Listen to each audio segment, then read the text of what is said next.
Well, Mr. Ace, in looking for a new business and partner he might invest with, became interested in a beauty shop proposition. Yesterday, Jane visited the beauty shop under an assumed name. And just to see what kind of work they turned out, she took everything they had, including a henna rinse. Our scene now is in the Ace's bungalow the following evening, and we find the fiery-haired Mrs. Ace, her husband, and their friend Marge in the living room. Listen.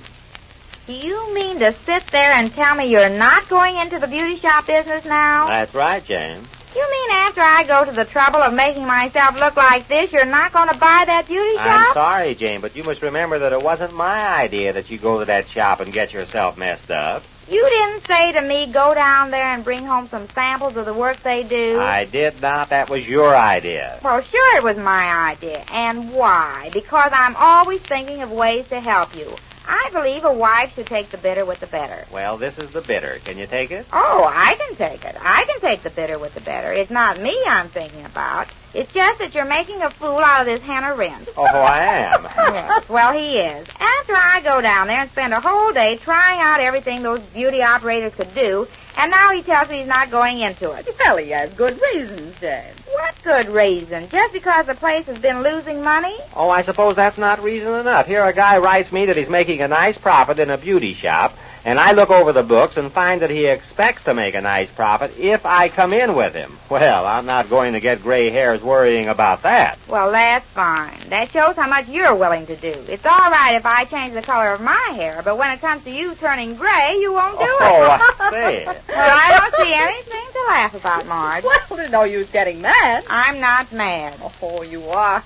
You're madder than a wet hen. A wet henna, you might. Oh, stop it now, both of you.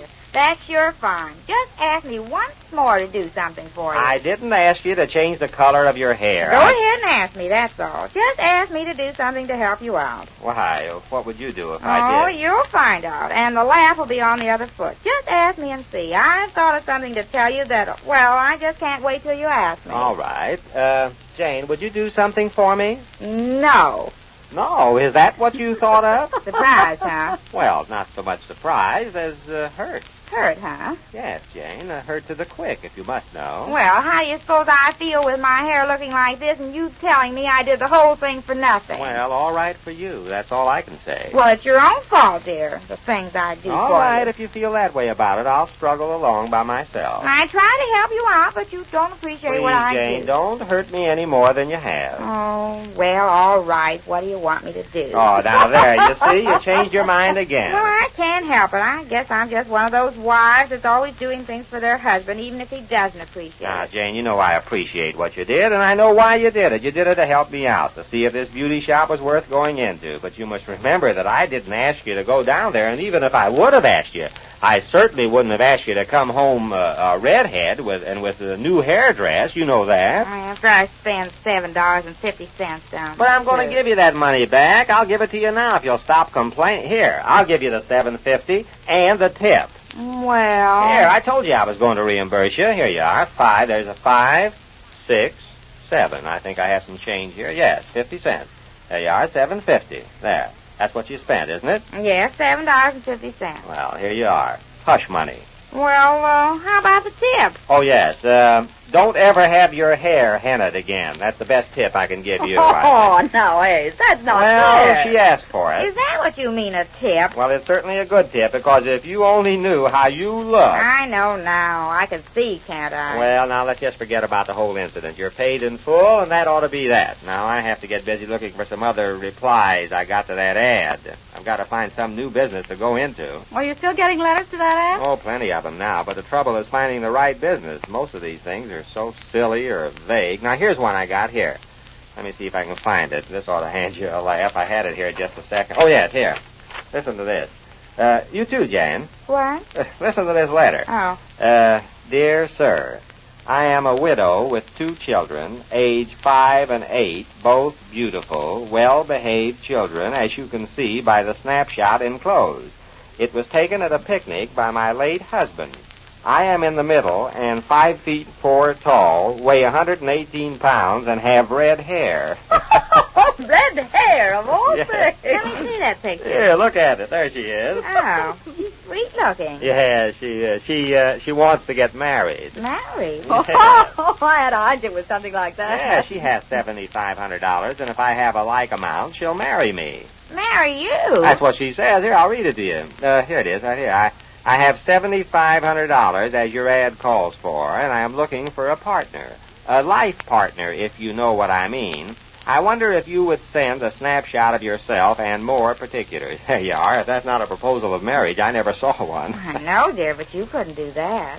Why not? Why, you just said you didn't like red hair. Oh, yes, I forgot. Besides, I haven't got a good snapshot of myself. Well, are you going to answer it? No, I don't think so. I think the proposition is a little too ambiguous. I should say she would be if you married her. What? Well, I mean, you're already married. Isn't that ambiguous? Married to two people? Oh, yes, ambiguous. Sure that is. I never thought of it like that. But you ought to answer her, dear. I mean, if she's nice enough to propose, the least you can No, do. Jane, I don't think so. Well, I'll answer it for you if you want me Now, to. you see, you're volunteering your services again, just like you offered to have your hair done. Oh, well, I guess I'm just a softy, always helping you Well, out. there's nothing to help me out of here. You see, I want to do something for you, and you won't let me. Oh, you want to turn down a marriage proposal for me? Is that it? Anything, you know I want to help. No, thanks, Jane. Just don't bother about this. Oh, if you aren't. Well, read some more of them. I get a kick out of them. Well, now here's a letter from a businessman that is a businessman. Who's it from? Well, he's an insurance man. Oh, one of those guys. Yeah, he writes that putting up all my money into one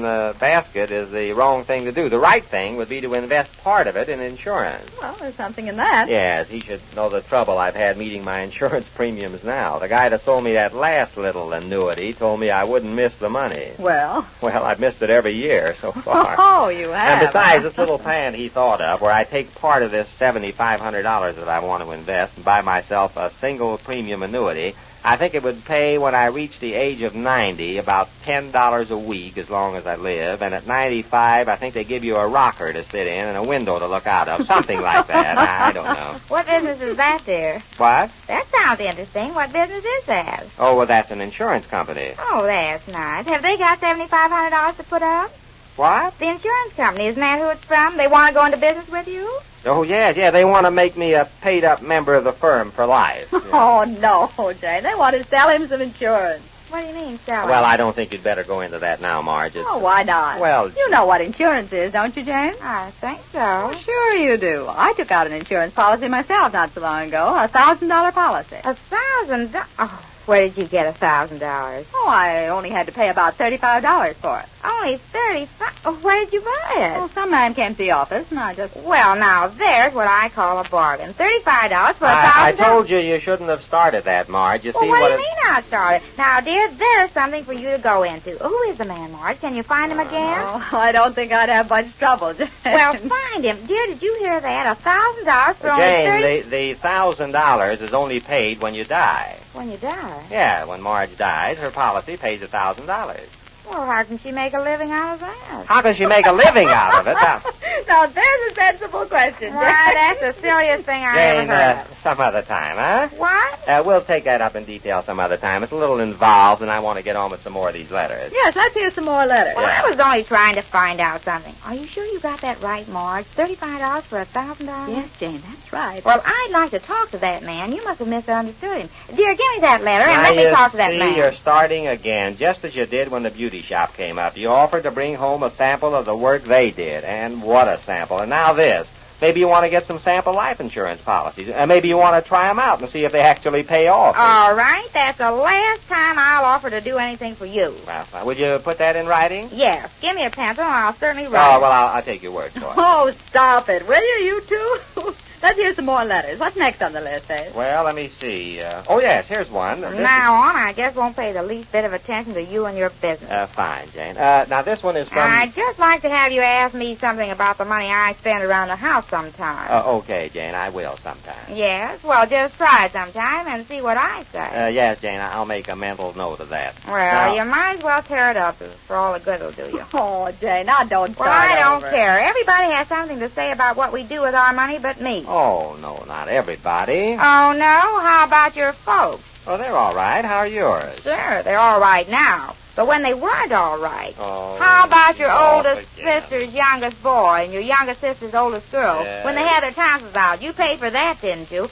Everybody gets some pleasure out of our money but me. Well, that's a fine pleasure. And how about your mother's teeth? Let's leave my mother's teeth out of this. Well, how about her gums? I suppose you didn't pay for all that. Well, yes, I did. There, you see, that was all right, wasn't it? I don't have anything to say about how we spend the money. And now I can't have anything to say about how to make the money. Oh, you can say whatever you like. Oh, no, it's too late now. Oh, now, Jane, he didn't mean anything like that. It's just he doesn't want you to bother yourself with the details. Look, Jane, I take it all back. You can do whatever you like. You probably will, anyhow. If you can go to a beauty shop and come home with a sample of their hair rinse, I guess you can do whatever you like. Oh, trying to make up now. Well, take it any way you like. Now, this letter here is from a man who owns a liquor store. A liquor store? Oh, no. If you think I'm going to come home with samples of that. What? No, no. No, I don't think you better, Jan. Well, Mr. Ace's business plans are still up in the air. But we have it on good authority that the wheels of business begin grinding in earnest when next we meet the Easy Aces.